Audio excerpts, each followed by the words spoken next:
wish I would not have to be here today. But the paradox of our time is we have more knowledge, we seem to have less wisdom. We have more degrees, but we make less sense. And we do more planning, but we achieve less. We have fast food, but very slow digestion.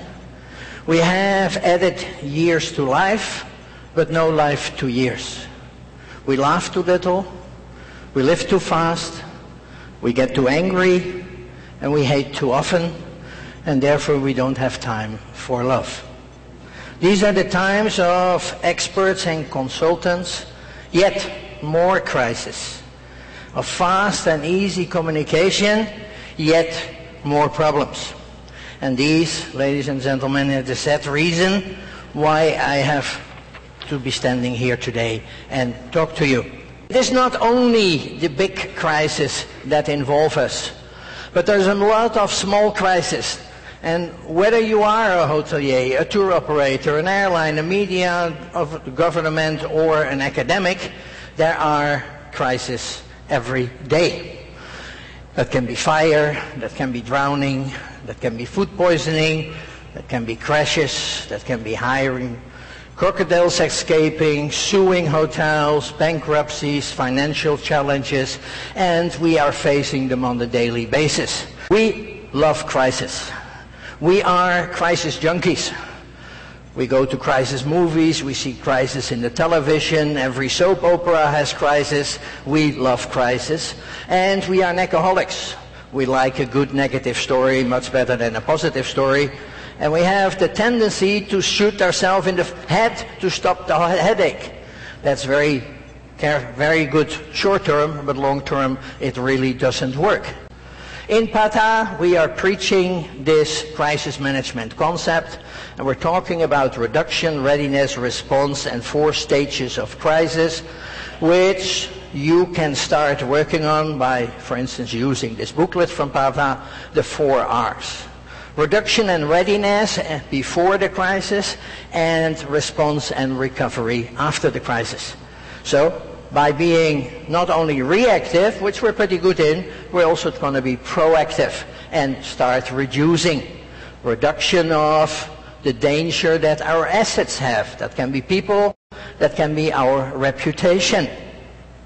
You heard a lot of this morning about branding.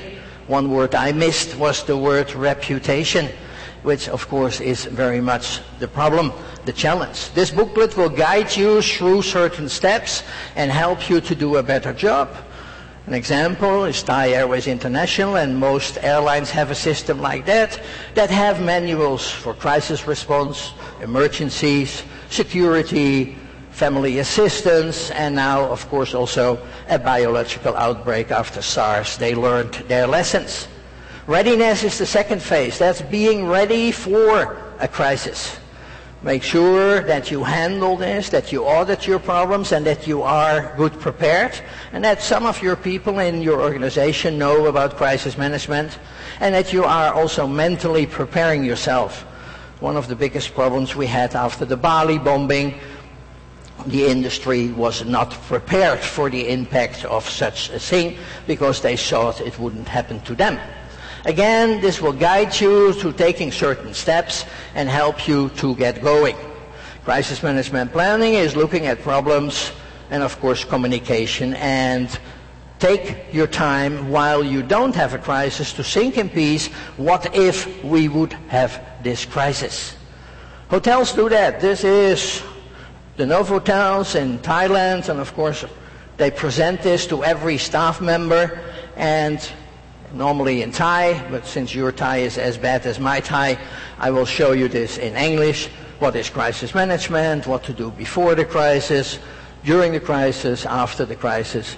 And every employee from the GM to the dishwasher gets this training accordingly. Now let me just, the third phase is response. An area, of course, where we need the help of the outside industry, of the outside people from police, fire brigade, and everybody else.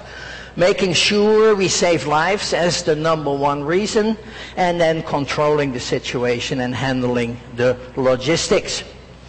That's also where we start media communication. Communicating with people that quite often are better informed than you yourself, have good networks, and can help you eventually to be a source of information, as the press definitely was in the first 48 hours in Phuket, because all communication networks were broken down, with the exception of the press having satellite mobile phones.